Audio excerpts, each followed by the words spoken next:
The clinking of ice against glass and the low murmur of conversation filled the dimly lit restaurant. I fidgeted with the hem of my black dress, the nicest one I owned, purchased on clearance last season. The fabric had pilled slightly under the arms, but in this lighting, I hoped no one would notice. The hostess had led me to a secluded corner table with a small candle flickering between two place settings, casting dancing shadows across the crisp white tablecloth. "Your server will be with you shortly," she said with a practiced smile before disappearing into the sea of tables. I checked my watch again, 7:15 p.m. My blind date was 15 minutes late. Anxiety crawled up my spine as I wondered if I'd been stood up. My roommate Jen had insisted this guy, Tyler, her boyfriend's finance buddy, was totally reliable. I should have known better than to trust Jen's judgment. The restaurant, Costello, was far beyond my pay grade. The kind of place where the menu didn't list prices, and the waitstaff moved like silent ghosts between tables. I was a kindergarten teacher with student loans that seemed to multiply like rabbits. One glass of wine here would probably cost what I spent on groceries for a week. I sipped water to calm my nerves, the lemon slice bumping against my lips as I tilted the glass. The hostess led another couple to a nearby table. The woman wore a sleek red dress that probably cost more than my monthly rent, diamonds glittering at her throat and ears. I sank lower in my seat, suddenly aware of how out of place I felt. My phone buzzed. A text from Tyler. "Running late. Parking nightmare. Be there in 10. Relief washed over me. At least I hadn't been ghosted. I tucked my phone away and reached for my purse, intending to check my lipstick. As I bent down, the purse slipped from my lap, spilling its contents across the polished floor. "Perfect," I muttered, dropping to my knees to gather my scattered belongings. Mascara, wallet, keys, and an embarrassing collection of crumpled receipts spread like confetti beneath neighboring tables. When I finally emerged, red-faced and clutching my reassembled purse, I noticed a man seated at my table. He hadn't been there before. My first impression was of imposing stillness. In a room full of movement and noise, he seemed to exist in his own pocket of silence. His suit was charcoal gray and impeccably tailored, the fabric so fine it seemed to absorb the candlelight rather than reflect it. His dark hair was cut short at the sides but longer on top, styled back with precision. He wasn't conventionally handsome. His features were too sharp, his jaw too angular. But there was something magnetic about him that made it impossible to look away. Excuse me," I said, my voice smaller than I intended. "I think you're at my table." His eyes lifted to meet mine. They were a startling shade of blue, not warm like a summer sky, but cold, like the deepest part of the ocean. He didn't smile. "Am I?" His voice was low and accented, each word precisely enunciated. I clutched my purse tighter. "Yes, I've been waiting for someone. My date." His gaze flicked briefly to the empty chair across from him, then back to me. "Sit." It wasn't a request. Something in his tone made my pulse quicken, a primal warning flaring in my brain, but before I could respond, a waiter materialized beside the table. Unlike the other staff, who had politely ignored me during my 15-minute wait, this one practically bowed to the man. "Mr. Russo, your usual Macallan 25, sir," he said, placing a crystal tumbler of amber liquid on the table. The man, Mr. Russo, nodded almost imperceptibly. The waiter turned to me, expectation in his eyes. "I'm actually waiting for—" I began. "She'll have the Barolo," Mr. Russo interrupted, not looking at either of us. The waiter nodded and disappeared.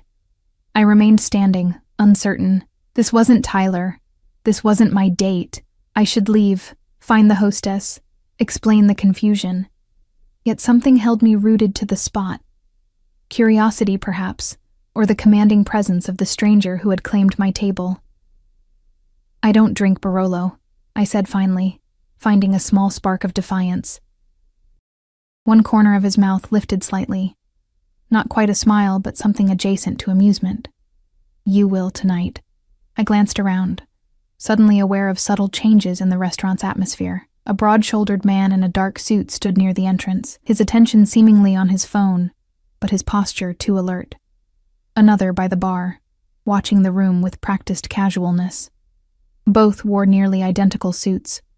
Both had the same vigilant stillness. When I looked back at Mr. Russo, He was studying me with unnerving intensity. "Your name?" he said. Again, not a question. "Emma," I replied, surprising myself with my honesty. "Emma Collins." "Sit, Emma Collins." This time I did. The chair scraped softly against the floor as I pulled it out. I sat perched on the edge, ready to flee at any moment. The waiter returned with a glass of deep red wine, placing it carefully before me. I didn't touch it. "You're waiting for someone, Mr. Russo observed, taking a sip of his whiskey. "A blind date," I admitted, wondering why I was sharing this with him, "but I think there's been a mix-up with the tables." He made a sound that might have been a chuckle, though his expression remained impassive. "No mix-up. Fate, perhaps." The word hung between us, heavy with implication. I felt a shiver run down my spine despite the warmth of the restaurant. "I should go find my actual date," I said, making no move to stand. "Tyler Hoffman," he said, and my blood ran cold. 32, works at Goldman, lives in a high-rise on Riverside Drive, currently sitting at a table near the kitchen, looking increasingly agitated. I stared at him, shock rendering me momentarily speechless. "How? I make it my business to know who enters my establishment," he said simply. "Your establishment?" The pieces clicked together slowly. The deferential staff, the men in suits, the usual drink. "You own this place?" Among others, the wine sat untouched before me, its color deep and rich in the candlelight. Mr. Russo watched me, waiting. The silence stretched between us, neither comfortable nor uncomfortable, simply charged with unspoken possibility. "You should try the wine," he said eventually. "It's exceptional." Against my better judgment, I lifted the glass to my lips. The wine was unlike anything I'd tasted before.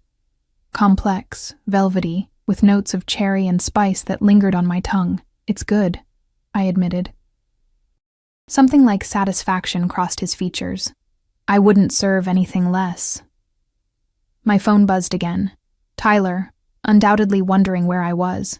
I should check it. I should excuse myself. I should find my actual date, the safe, normal finance guy Jen had set me up with. Instead, I took another sip of wine. "What do you do, Emma Collins?" Mr. Russo asked, his accent caressing my name in a way that made my skin warm. "I teach kindergarten," I said, feeling oddly embarrassed by the mundanity of it. He raised an eyebrow, clearly surprised. "Children. They're more honest than adults," I replied. "More genuine." "Honesty is rare," he agreed, "and valuable." Our conversation was interrupted by a commotion near the front of the restaurant. A man in a rumpled suit was arguing with the hostess, his voice rising above the gentle hum of the restaurant. "I'm meeting someone here. She's probably waiting. Emma Collins." Tyler. I shrank in my seat, mortified as heads turned toward the disturbance. Mr. Russo's expression darkened infinitesimally, and he made the slightest gesture with his hand. One of the suited men by the door moved immediately, approaching Tyler with quiet efficiency. "Mr. Hoffman," I heard him say. "Perhaps we could speak outside." Tyler's protest faded as he was escorted toward the exit. I sat frozen, equal parts horrified and relieved. "You didn't want to meet him anyway," Mr. Russo said, as if reading my thoughts. "You don't know that," I replied, though without conviction. "He trades on insider information and has a gambling problem. He's not worthy of your time." The casual way he dispensed this information, as if Tyler's secrets were common knowledge, sent another chill through me. Who was this man who could dismiss people from his restaurant with a flick of his wrist and knew the darkest corners of strangers' lives? "Why am I still sitting here?" I asked, more to myself than to him. His eyes held mine. "Because you're curious. Because tonight was meant to be memorable. Against all reason, I stayed." The wine disappeared, replaced without my noticing. Food arrived, dishes I hadn't ordered, but that melted on my tongue in explosions of flavor. Mr. Russo asked questions, and I answered, sharing details about my life I rarely revealed to anyone: my parents' early death, my struggle through college, my tiny apartment with the leaking faucet and temperamental radiator. In return, he offered little about himself. He'd grown up in Sicily. He had business interests across the city. He valued loyalty above all else. Each crumb of information felt significant, as if I were being granted access to something precious and rare. As the night progressed, I became increasingly aware of the way other diners watched us, with deference, curiosity, and sometimes fear. When Mr. Russo stood to use the restroom, a path cleared before him instantaneously. The staff hovered nearby, anticipating needs before they arose. "Who are you, really?" I asked when he returned, emboldened by wine and the strange intimacy of our encounter. "Someone who sees you, Emma Collins," he replied, his voice dropping to a near whisper. "Someone who recognizes value where others are blind to it." The restaurant had emptied around us, though I hadn't noticed the time passing. We were alone in our corner, the candle burned low between us. "It's late," I said, reluctance coloring my tone. "I should go. My driver will take you home. Again, not a request." I should have refused.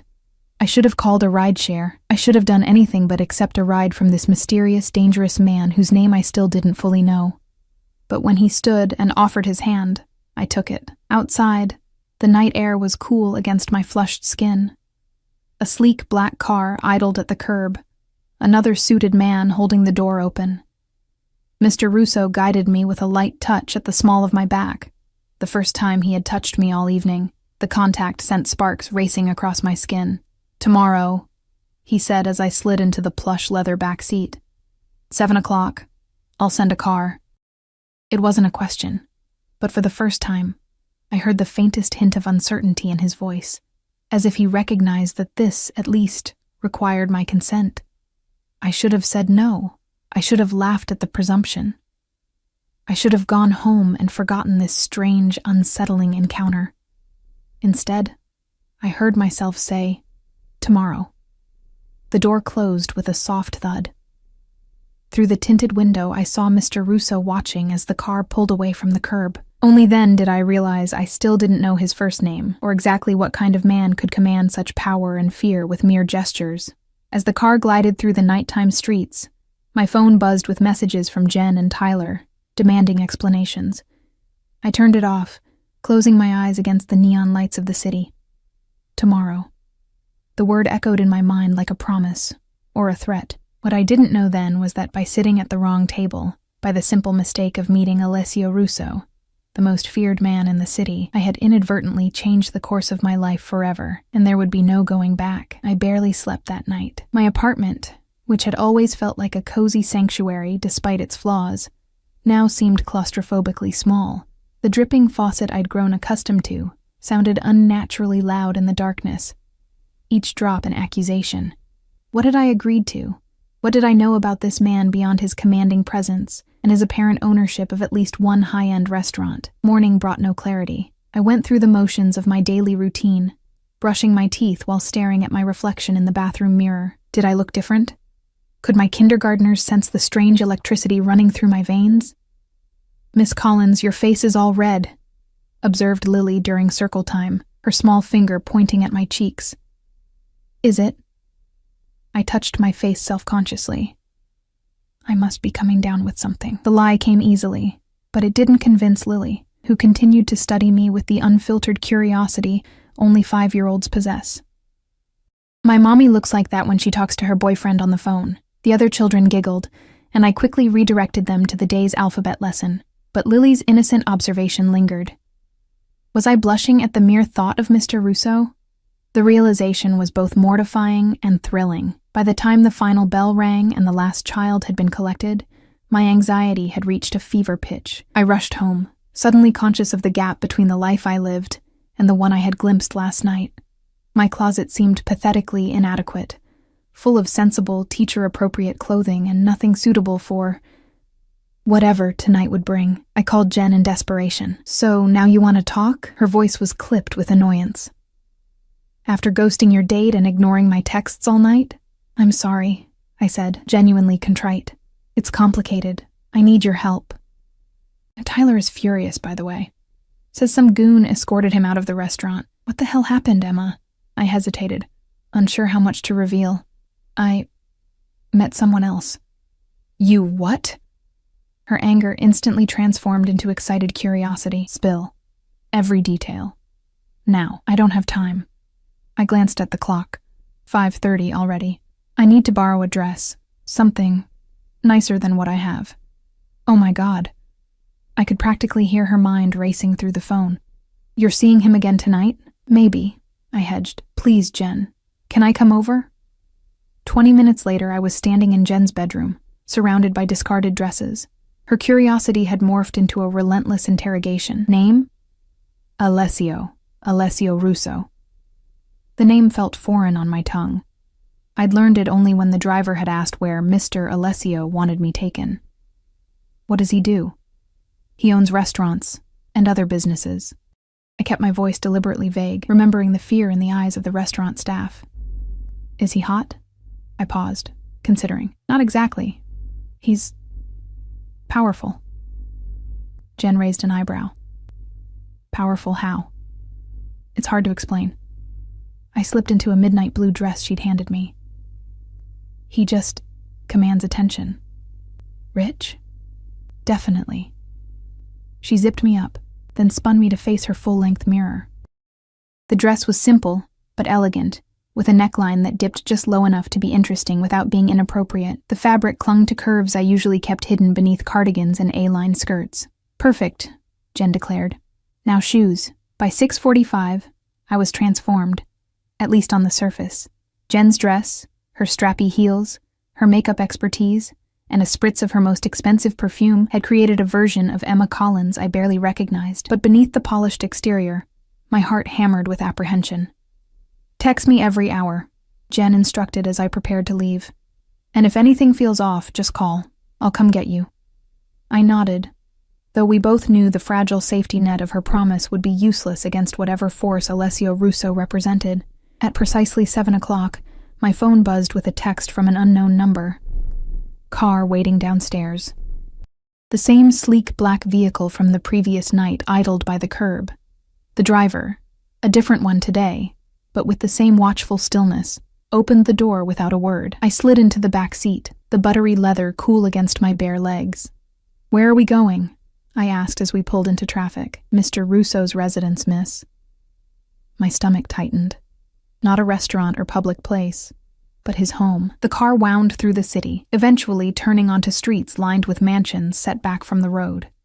We passed through wrought iron gates that opened silently at our approach, then up a curved driveway to a house that looked more like a small castle than a residence. Stone walls rose 3 stories high, with large windows glowing warmly against the twilight. Perfectly manicured gardens stretched in every direction, and a fountain bubbled softly in the center of the circular drive. We've arrived, miss, the driver said unnecessarily, opening my door. The front entrance stood open, revealing a marble foyer with a sweeping staircase. I stepped into the grandeur hesitantly, feeling like an imposter in my borrowed finery. Emma. Alessio's voice came from my right. He emerged from what appeared to be a study, still in business attire, a navy suit that made his eyes seem even more piercingly blue. You look beautiful. Thank you, I managed, trying to disguise my awe at the surroundings. He approached, close enough that I could smell his cologne, something woodsy and expensive, but didn't touch me. Come. I thought we'd dine in the garden tonight. I followed him through the house, each room more impressive than the last. Original artwork hung on the walls. Pieces I recognized from art history classes in college, antique furniture that belonged in museums. Crystal chandeliers and marble floors and gilded mirrors that reflected our passing figures like ghosts in a palatial dream. The garden was a revelation, an intimate space enclosed by stone walls draped in climbing roses. A small table had been set for 2. Candles already lit. Wine already breathing in a crystal decanter. It was painfully romantic. Do you like it? He asked, watching my reaction closely. It's incredible, I admitted, trailing my fingers across a velvet-petaled rose. Do you live here alone? A shadow passed over his features. I have staff, of course, but yes, I live alone. He pulled out my chair and I sat, hyper-aware of his proximity. A silent server appeared with the first course. A delicate soup that tasted of summer vegetables and herbs I couldn't identify. Tell me about your day, Emma, Alessio said, his accent wrapping around my name like silk. I laughed nervously. You want to hear about 5-year-olds learning the alphabet? I want to hear about you. And so I told him about Lily's observation of my blush, about the finger-painting disaster in the art corner, about the small victories and challenges that made up my teaching day. To my surprise, he listened intently, asking questions that showed he was genuinely engaged. You love it, he observed after I described a breakthrough with a struggling student. Teaching. It's not just work for you. I do, I admitted. Children see the world with such wonder. Everything is new and possible to them, and for you. His gaze was penetrating. What seems possible? I looked around at the garden, the mansion, the man across from me. Less than yesterday, more than tomorrow. His lips curved in a rare smile. A philosopher as well as a teacher. Course followed course, each more exquisite than the last. The wine flowed freely, loosening my tongue and my inhibitions. As night fully descended, tiny lights twinkled to life in the trees and along the garden paths, creating a fairy tale ambiance. How did you know? I asked eventually, the question that had been burning in me since the previous night, that I wasn't supposed to be at your table? Alessio swirled the wine in his glass, considering. I have a regular reservation. Every Thursday, same table, no one would be seated there unless there was a mistake. And you let me stay. Why? His eyes met mine, unreadable in the candlelight. I saw something in you, something unexpected. What could possibly be unexpected to a man like you? The words slipped out before I could censor them. Instead of taking offense, he leaned forward slightly. Innocence without naivety. Strength without hardness.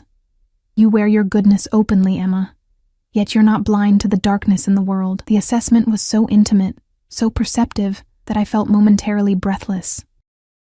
And you? What darkness do you carry? The question hung between us, dangerous and electric. For a moment I thought he might answer truthfully, might reveal whatever lay beneath the surface of his carefully controlled exterior. But the moment passed. Would you like to see the rest of the grounds? He asked instead. We walked through gardens that seemed to unfold endlessly, each with its own character and theme. A Japanese meditation garden with a stone bridge arcing over a koi pond. A formal rose garden with pathways that formed geometric patterns.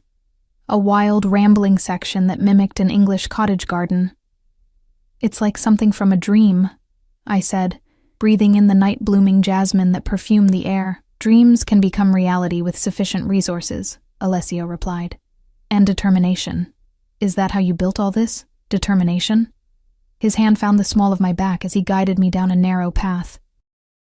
The contact, simple as it was, sent electricity up my spine.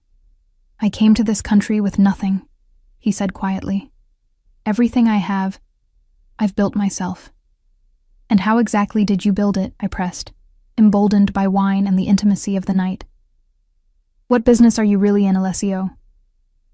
We had reached a small pavilion overlooking a reflecting pool. The moon's image rippled on the surface of the water, broken and remade with each breath of wind.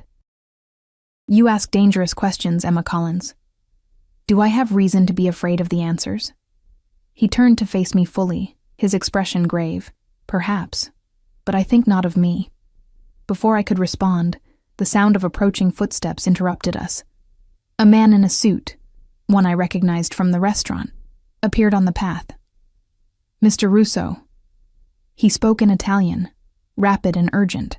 Alessio responded in the same language, his tone sharp with authority.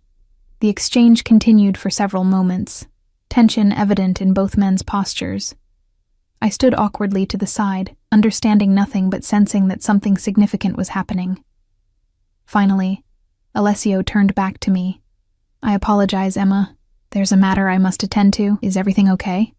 A business concern.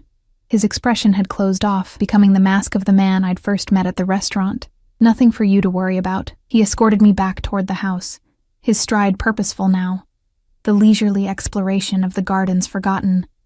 In the foyer, he stopped. My driver will take you home, he said, his tone professional, distant. I've enjoyed our evening. The abrupt dismissal stung more than it should have. That's it? I've enjoyed our evening. Something flickered in his eyes, regret, perhaps, or frustration. Emma, it's fine. I interrupted, pride rising to mask my hurt. Thank you for dinner. It was lovely. I turned to leave, but his hand caught my wrist, stopping me. His touch was gentle but unyielding. Tomorrow, he said, his voice low and urgent. There's a charity gala at the Metropolitan Museum. Come with me. I stared at him, confused by the sudden shift. A charity gala? With you? As my guest. His thumb traced small circles on the inside of my wrist, sending shivers up my arm. Say yes.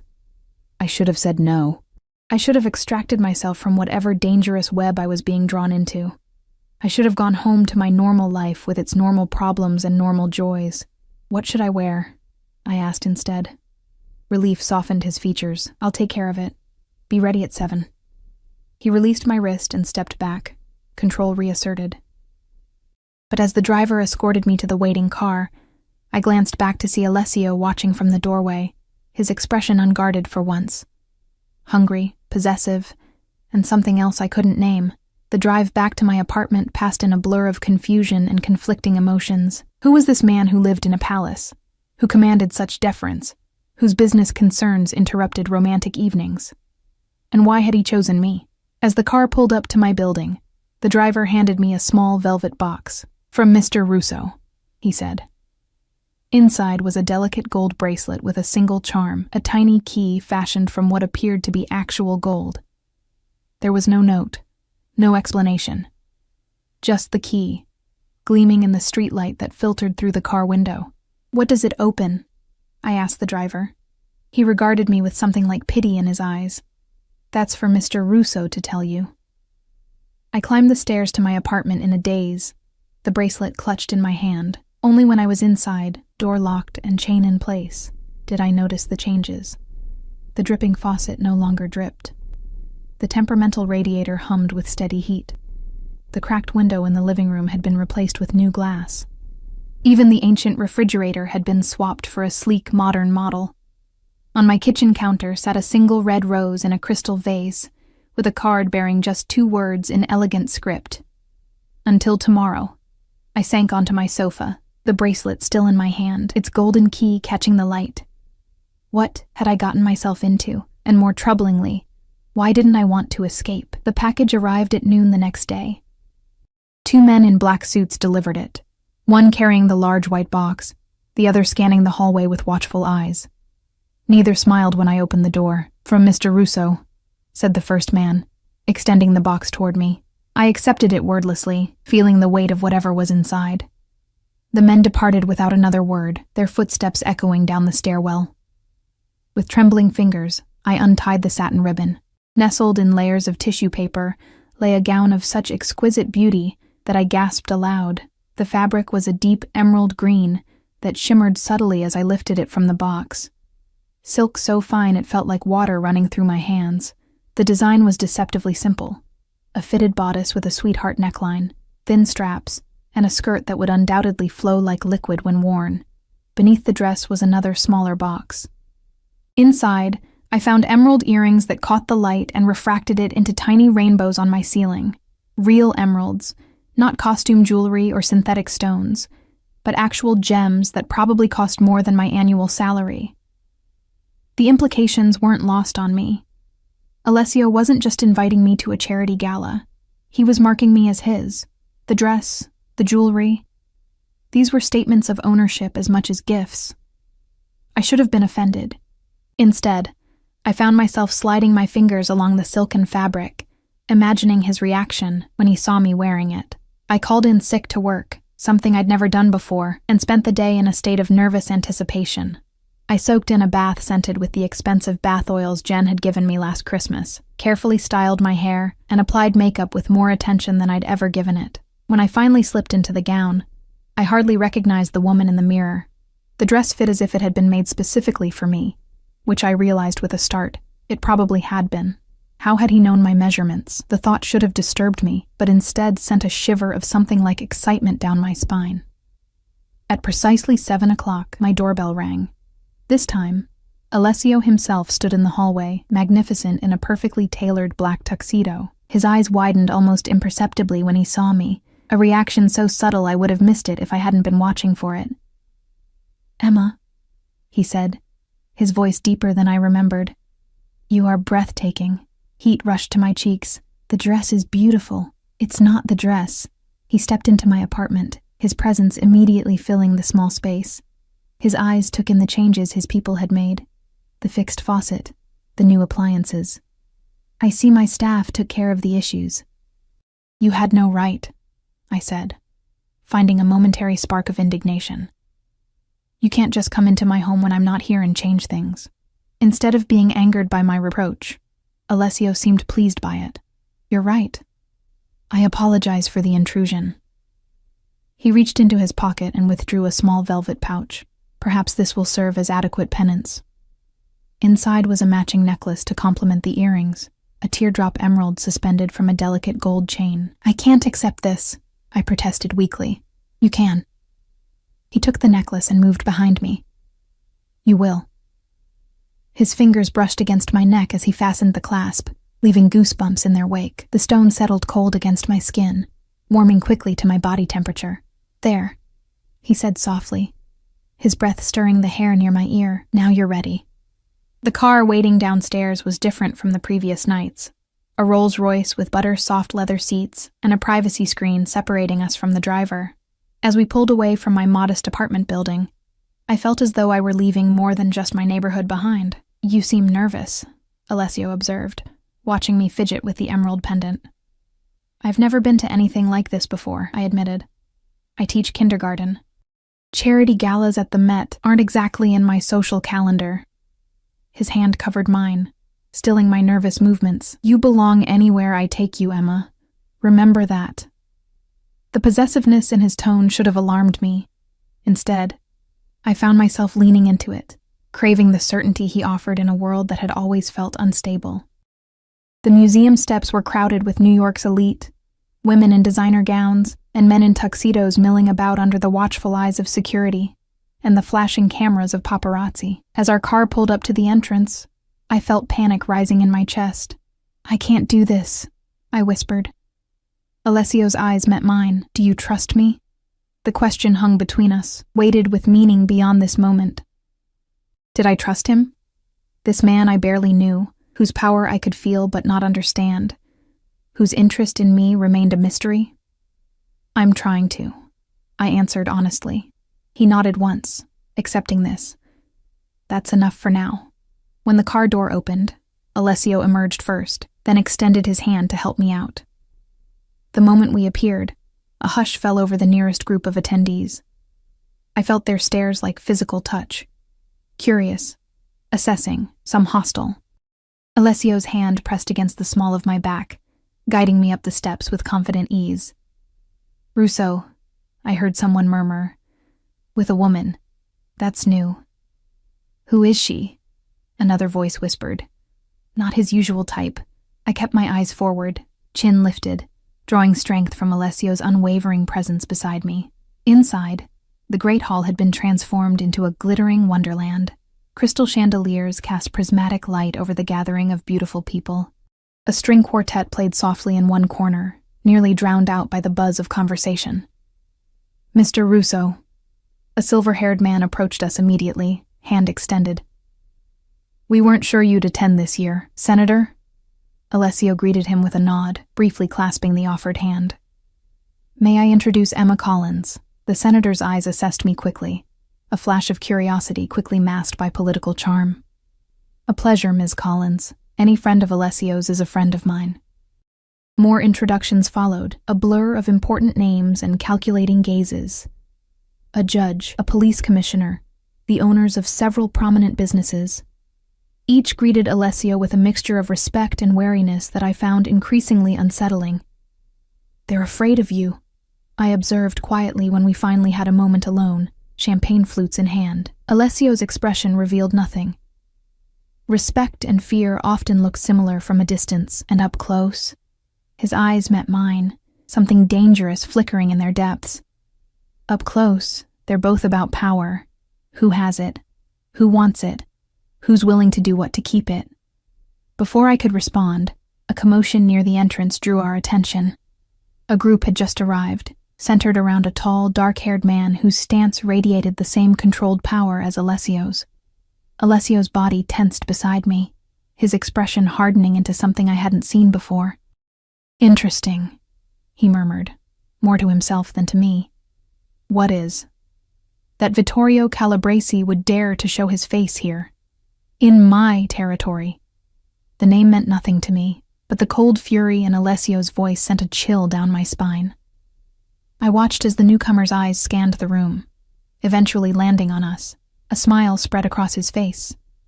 Not warm, but predatory, and he began making his way in our direction. "Alessio," the man called, his accent thicker than Russo's. "What a pleasant surprise." "Vittorio." Alessio's voice was ice. "I wasn't aware you'd received an invitation." "Money opens many doors, old friend. Even yours, it seems." His gaze shifted to me, traveling down my body with insulting deliberation. "And who is this lovely creature?" Before Alessio could answer, I extended my hand. "Emma Collins." Vittorio took my fingers, bringing them to his lips. "Enchanted, Bella. Tell me, how did a rose like you come to be among the thorns?" I withdrew my hand, fighting the urge to wipe it against my dress. "I'm with Alessio. So I see." His smile widened, eyes darting between us. How unexpected. The tension crackling between the two men was palpable. Around us, conversations had quieted as people sensed the brewing confrontation. "If you'll excuse us," Alessio said, his hand finding the small of my back again. "Emma and I were just leaving." "So soon?" Vittorio's mock disappointment couldn't hide his triumph at having disrupted our evening. "But the night is young, and I've only just arrived. Perhaps the lovely Emma would prefer to stay. With more entertaining company?" I felt Alessio go rigid beside me. When he spoke, his voice was so low only I and Vittorio could hear it. "Speak to her again. Look at her again, and it will be the last mistake you ever make." The threat hung in the air between them, deadly serious. For a moment, I glimpsed something beneath Alessio's controlled exterior, something violent and ruthless that confirmed every suspicion I'd had about what kind of man he truly was. Vittorio merely laughed, though the sound didn't reach his eyes. "Always so dramatic, Russo. Some things never change." He inclined his head toward me. "Until we meet again. Bella Emma." As he sauntered away, I turned to Alessio, questions burning on my tongue, but the expression on his face stopped me cold. "We're leaving," he said, already guiding me toward the exit with gentle but insistent pressure. "Now." In the car, the silence stretched between us, taut as a wire. Alessio stared out the window, his profile harsh in the passing streetlights. His hand rested on the seat between us, fingers curled into a fist so tight his knuckles showed white. "Are you going to tell me what that was about?" I finally asked. "No." The bluntness of his answer stung. "I think I deserve to know why I was just used as a pawn in whatever game you and that man are playing." Alessio's head turned sharply. "Is that what you think? That you're a pawn? What else would I be? I don't even know who you really are." My voice rose with frustration and fear. Everyone there knew. I could see it in their eyes. The senator, the judge. They know exactly what kind of man Alessio Russo is. But I'm the only one in the dark. His expression softened marginally. "Perhaps it's better that way. Better for whom? Not for me." I clutched the emerald pendant at my throat. "You dress me up like a doll, parade me around your world, but you don't think I deserve the truth?"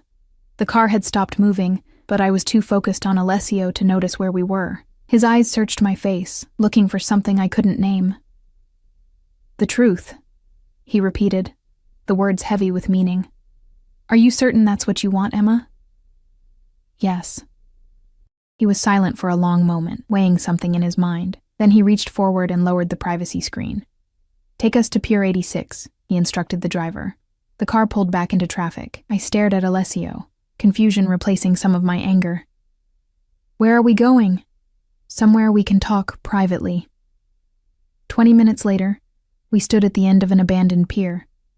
The water of the Hudson lapped against the pilings below us, black and glittering with reflected city lights. The night air was cool against my bare shoulders, but I barely noticed the chill. Alessio had removed his jacket and draped it over me without asking. Another small act of possession that I didn't have the will to resist. Vittorio Calabresi and I grew up together in Sicily, Alessio began, his gaze fixed on the distant lights of New Jersey. Our families were connected. When I came to America 15 years ago, it was with his family's blessing and certain conditions. Connected how? I asked, though I was beginning to understand. His eyes met mine, unflinching. Our families controlled certain aspects of business in our region. Imports, exports, protection services. You're talking about the Mafia. The words fell from my lips like stones. That's an oversimplified term, but yes, the Cosa Nostra. He watched my face carefully. Does that frighten you? I should have lied. I should have nodded, made my excuses, and run as far and as fast as I could. Instead, I found myself answering truthfully. Less than it should. Something like relief flickered across his features. The agreement was that I would establish myself here, in New York, and operate independently, but with ties to the old country. For years, it worked. I built my businesses, legitimate businesses, Emma, restaurants, real estate, import companies. Yes, there are other ventures that operate in gray areas, but nothing like what my father was involved in. And Vittorio? Alessio's jaw tightened. 6 months ago, he arrived in New York, uninvited, unwelcome. He's been attempting to undermine certain aspects of my business. Tonight was a power play, showing himself in public at an event he knows I always attend. Using me to get to you, I surmised. Yes. The honesty was refreshing, even as the implications terrified me. Why me, Alessio? Why did you let me stay at your table that night? Why all of this? I gestured to the dress, the jewelry, the night. He turned to face me fully, his expression more open than I'd ever seen it. Because from the moment I saw you, I knew you were different, pure in a way I've never known, untouched by the darkness I've lived in. I'm not some innocent child, I protested. No, you're a woman. Strong, intelligent, compassionate. His hand came up to cup my cheek, his touch surprisingly gentle for a man with so much violence in his past. Do you have any idea how rare that is in my world? How precious? The raw emotion in his voice made my heart stutter. I'm a kindergarten teacher from Queens. There's nothing special about me. Everything about you is special, Emma Collins. His thumb traced my lower lip, sending sparks of electricity down my spine. And now that I've found you, I don't intend to let you go. The possessiveness in his declaration should have repelled me. Instead, I found myself leaning into his touch, craving the certainty he offered in a world that had always felt unstable. I can't be part of your world, I whispered. The violence, the danger. You won't be. His voice was firm, resolute. I'll keep that separate. Always. You'll never see that side of me, never be touched by it. You can't promise that. Not after tonight. His expression darkened. Vittorio was a mistake. One that will be corrected. The calm way he said it sent a chill through me. What does that mean?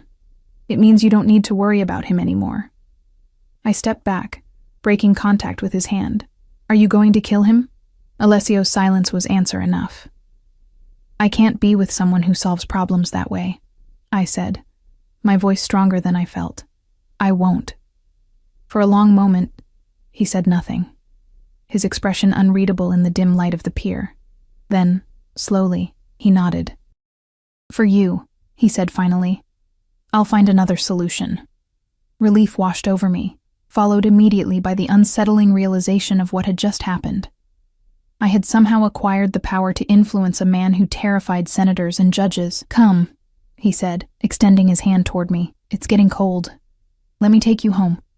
I hesitated, standing at the precipice of a decision that would change my life irrevocably.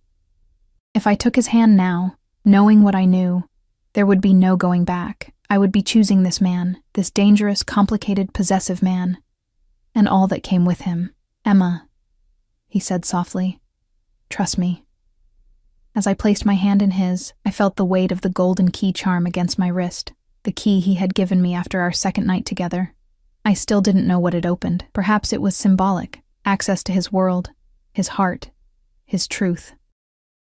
Or perhaps it was literal, a key to a gilded cage he was building around me.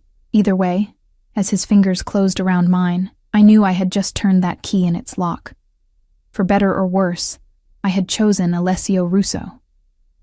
And there would be consequences neither of us could foresee. The next few weeks passed in a whirlwind of contradictions. By day, I was still Miss Collins, guiding tiny hands through finger painting and phonics. By night, I entered Alessio's world of luxury and unspoken power. He never took me to another public event after the disastrous charity gala.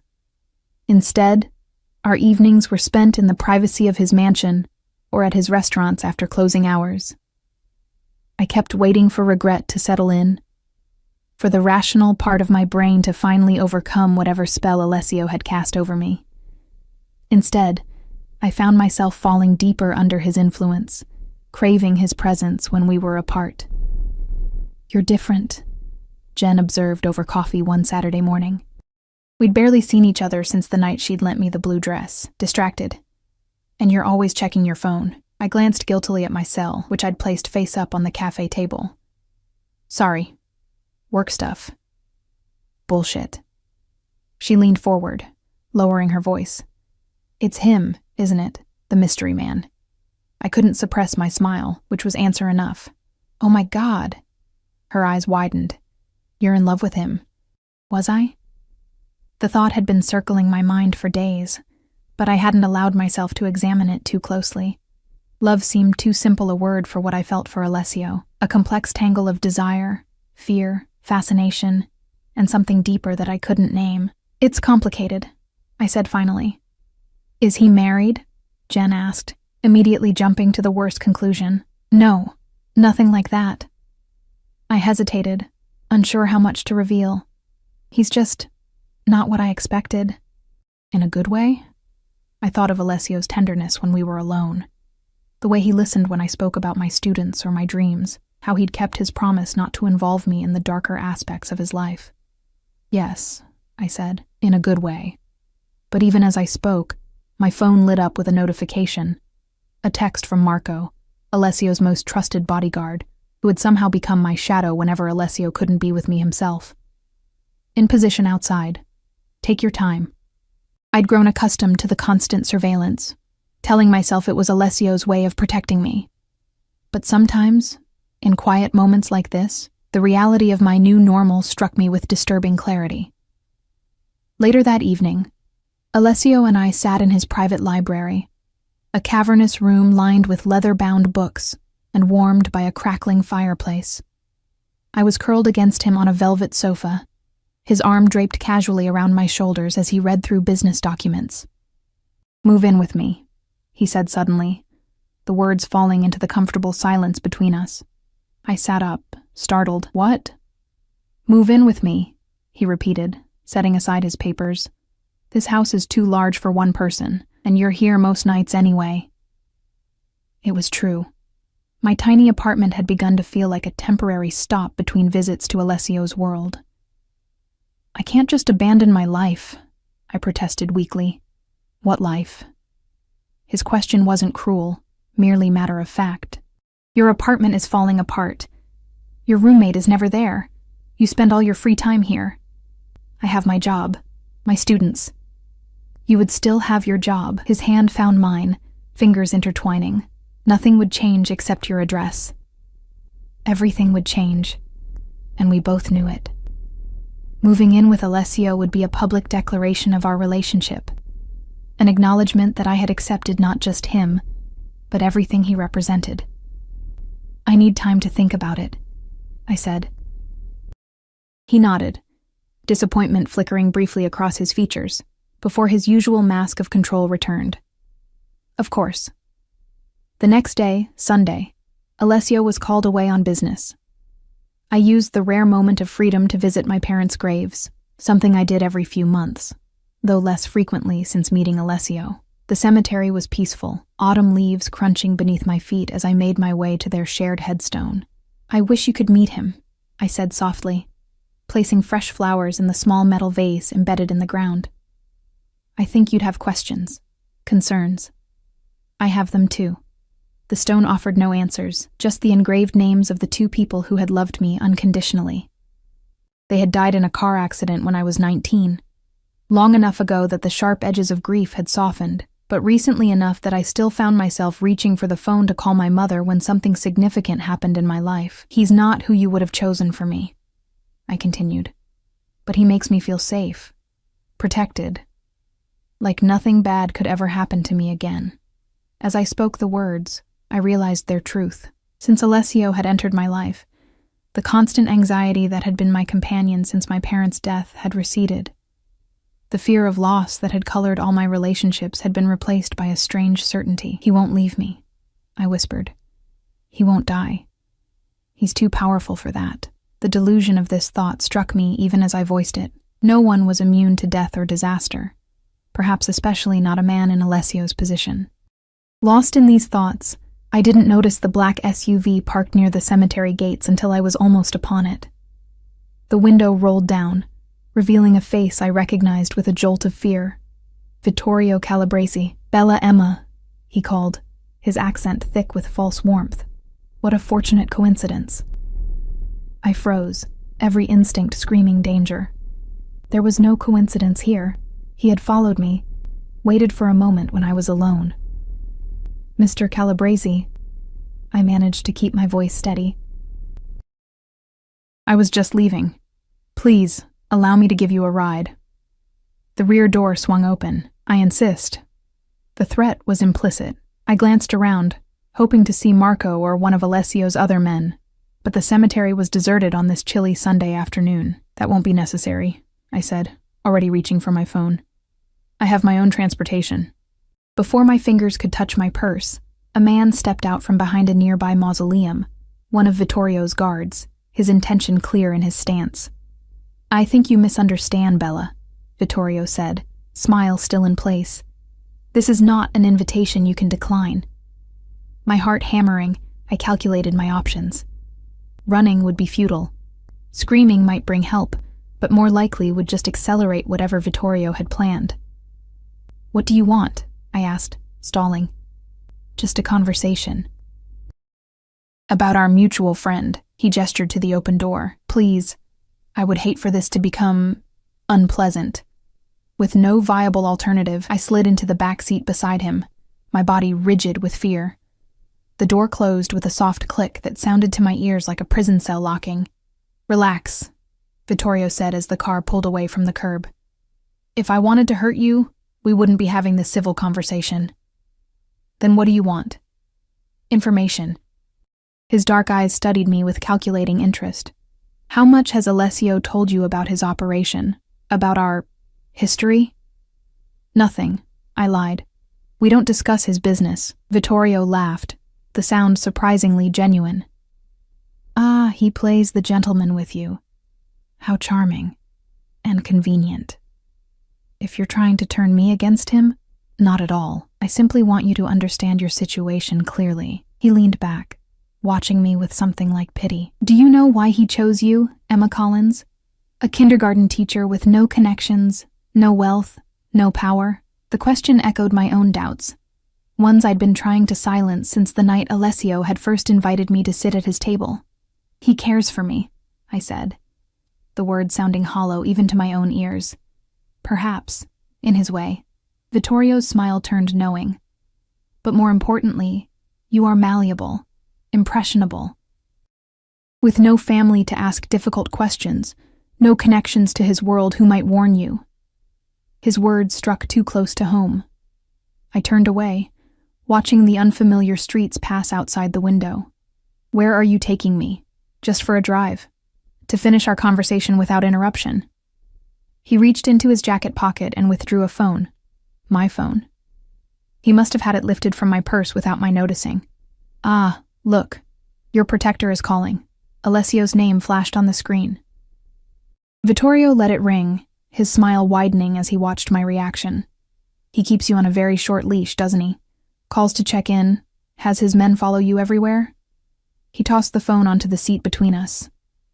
"Tell me, do you ever wonder if it's not protection he's providing, but surveillance? You don't know anything about our relationship," I snapped, reaching for my phone. Vittorio caught my wrist. I know more than you think. I know that 3 months ago, Alessio received word that his enemies were looking for leverage against him. I know that the very next day, he happened to meet a beautiful, vulnerable young woman with no family ties. The implication hit me like a physical blow. You're saying he planned our meeting? That's ridiculous. I sat at his table by accident. Did you? His grip on my wrist tightened. Are you certain the hostess wasn't instructed to seat you there? That your friend's blind date suggestion wasn't arranged? Doubt crept in like poison. Could it be true? Had our entire relationship been orchestrated from the beginning? He would do whatever necessary to protect his interests, Vittorio interrupted, including creating the perfect girlfriend, one who appears to have no connection to his business, who could be used as a shield against his enemies, or as bait for a trap. My phone rang again. Alessio's persistence suggested he already knew something was wrong. What do you want from me?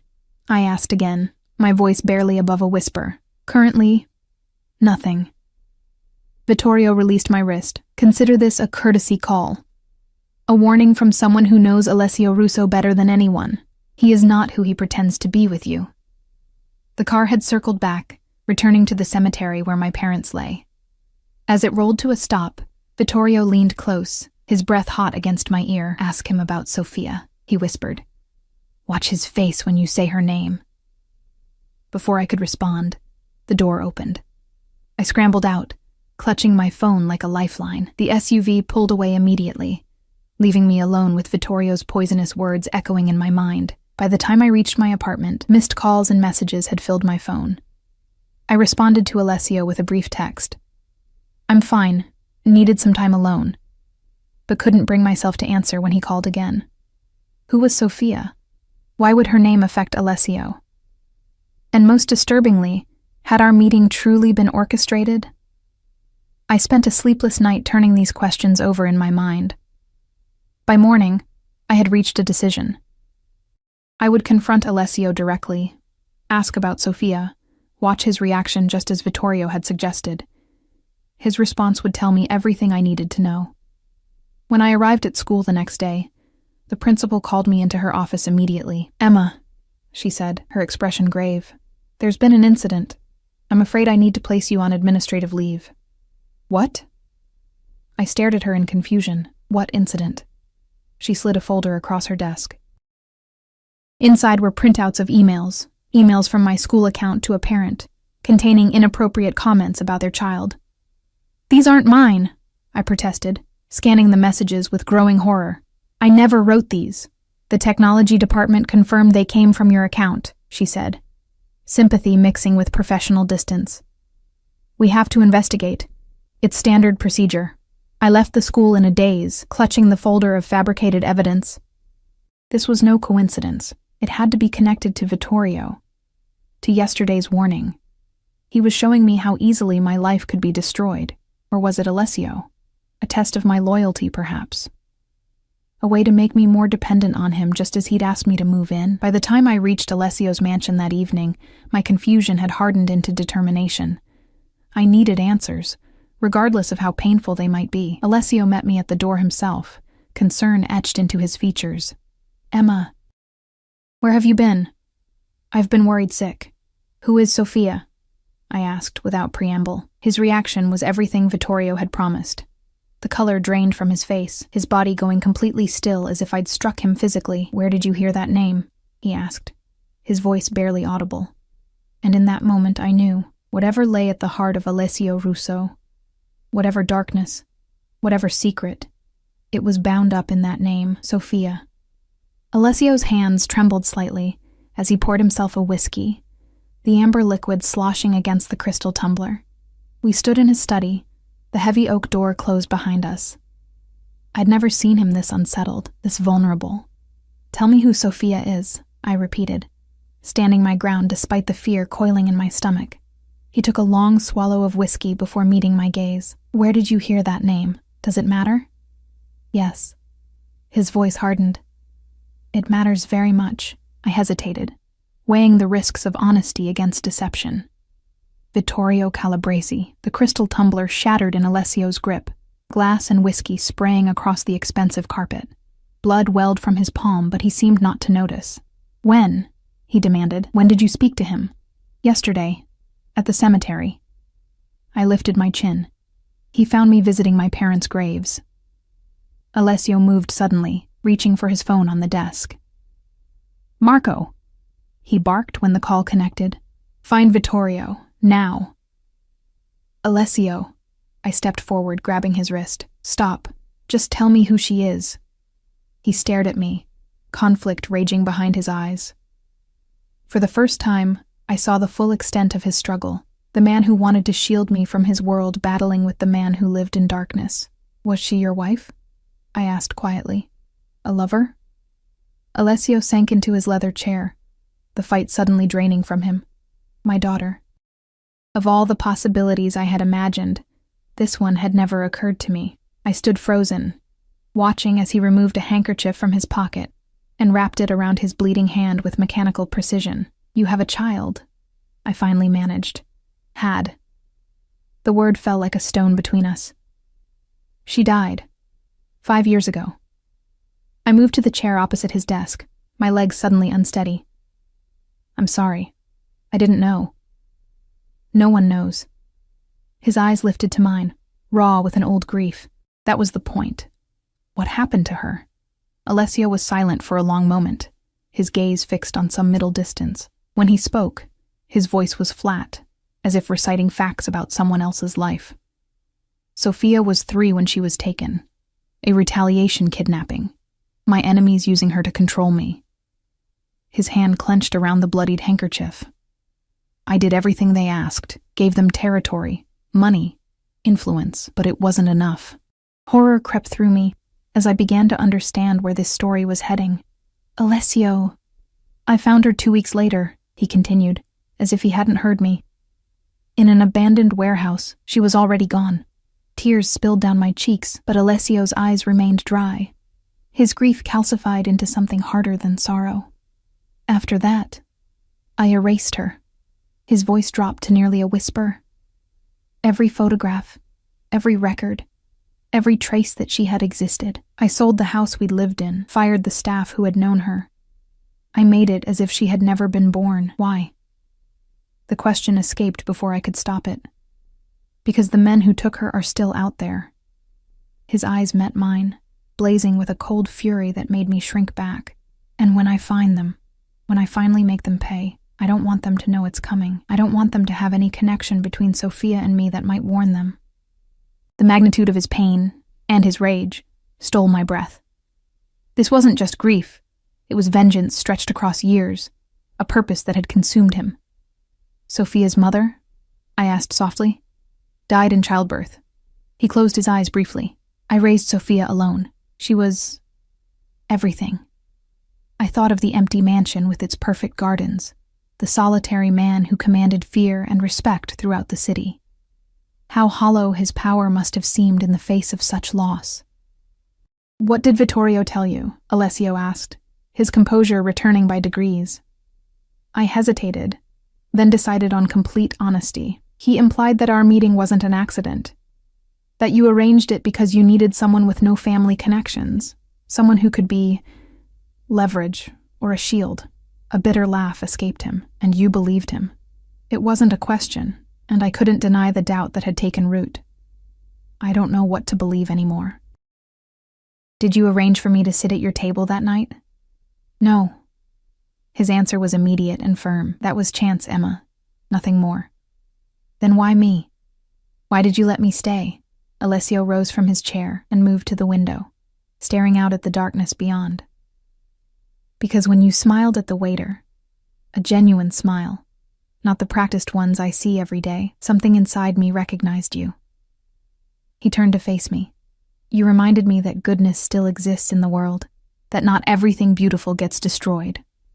The raw honesty in his voice made my chest ache. I wanted to believe him, needed to believe him, but Vittorio's words still echoed in my mind. "There's more," I said, forcing myself to continue. "I was placed on administrative leave today. Someone sent inappropriate emails from my school account, emails I never wrote." Alessio's expression darkened. "Vittorio, Or you, I challenged. To make me more dependent on you, just as you asked me to move in. He crossed the room in 2 strides, kneeling before my chair and taking my hands in his. Emma, look at me. His eyes locked with mine, intense and unwavering. I would never hurt you. Not your career, not your reputation, not your freedom. Never. I searched his face for any hint of deception and found none. Then why is this happening? Because Vittorio knows I care for you. His grip tightened on my hands. He's using you to get to me, just as my enemies use Sophia. Fear clutched at my heart. Am I in danger? Not while I'm alive. The certainty in his voice was absolute. But this is why I wanted you to move in. Not to control you. To protect you. The pieces were falling into place. His possessiveness, the constant security, his reluctance to let me out of his sight.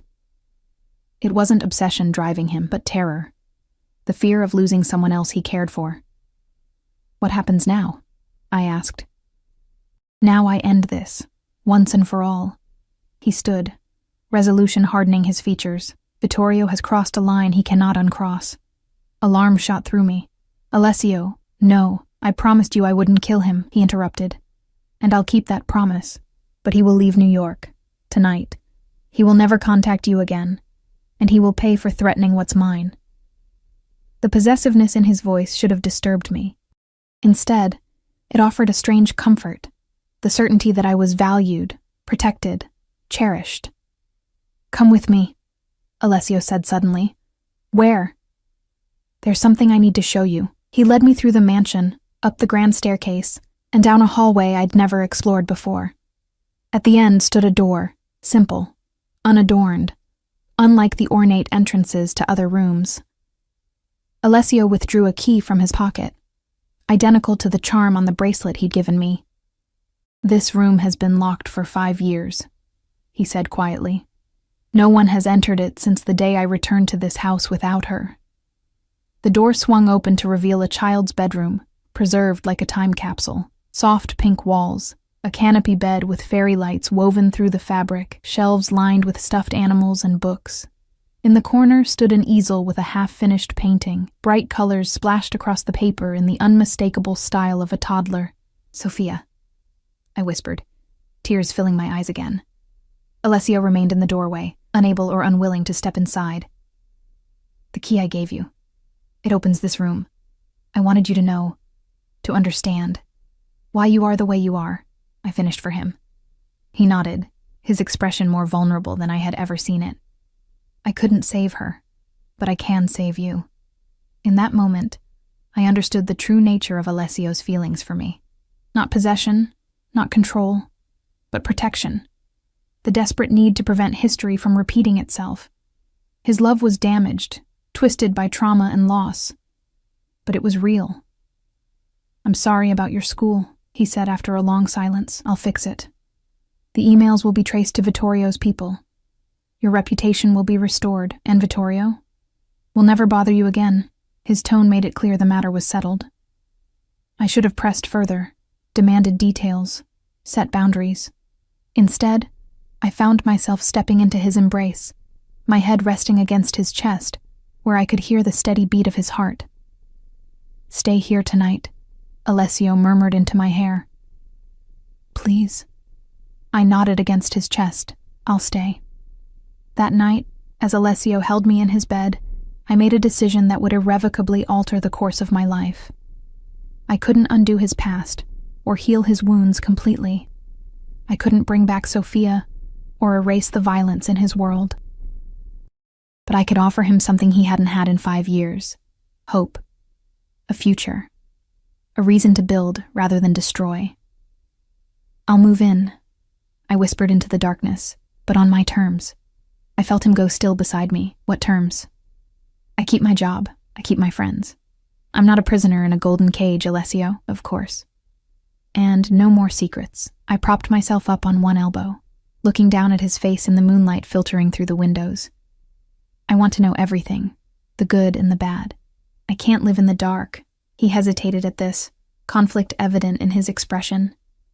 There are things about my business, my past, that would put you in danger if you knew them. I'm already in danger, I countered. Keeping me ignorant doesn't protect me. It makes me vulnerable. Like today. Alessio considered this, his thumb tracing patterns on my bare shoulder. You're right, he admitted finally. No more secrets. I laid my head back on his chest, listening to the strong, steady rhythm of his heartbeat. And one more condition. Name it. We find a way to honor Sophia's memory. Not with vengeance, but with something good. Something she would have been proud of. His arms tightened around me, and I felt a shudder pass through his body. Silent tears at last breaking through the walls he'd built around his grief. A foundation, he said hoarsely, for children who have suffered trauma. In her name, I echoed, sealing our pact with a kiss.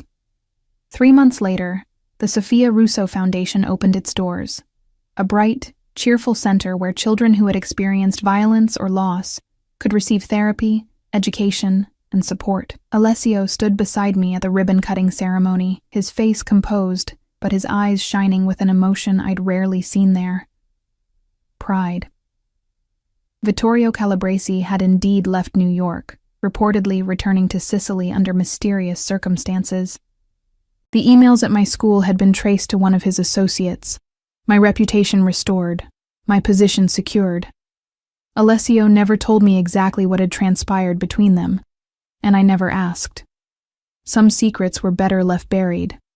As for us, we found our balance. I continued teaching, my students blissfully unaware that their Miss Collins went home each night to one of the most powerful men in the city. Alessio continued his business, much of which remained in shadows.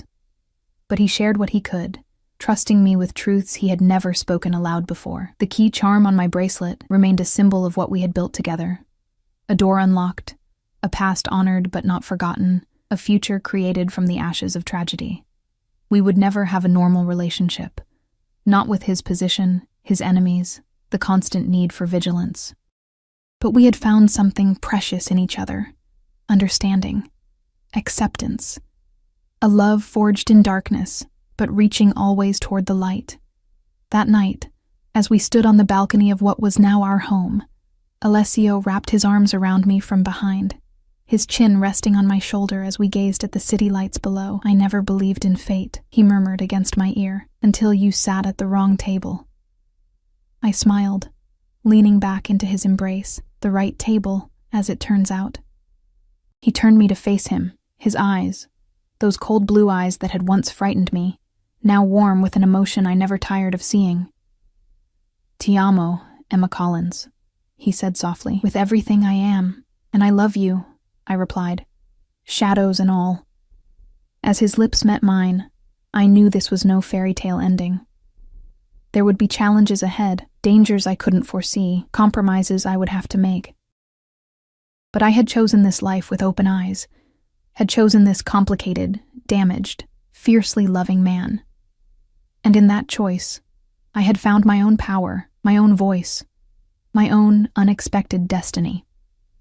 Sometimes the wrong table is exactly where you're meant to be.